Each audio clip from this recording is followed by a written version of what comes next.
প্রত্যেকে আমরা আমাদের সেনার শহীদের জন্য জয় হিন্দ কমেন্ট করে লিখব। অবশ্যই তাদের আত্মার শান্তির জন্য এই কথাটা আমরা লিখব।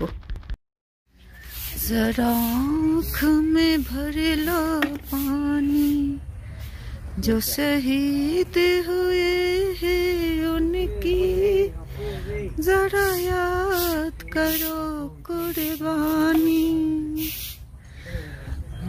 मेरे वतन के लोग जरा आँख में भर लो पानी। এখানে সত্যি এই কথাটাই মনে হচ্ছে যে আমাদের দেশের জন্য যারা প্রাণ দিয়েছে তাদের জন্য অন্তত 2 ফোঁটা চোখের জল ফেলো।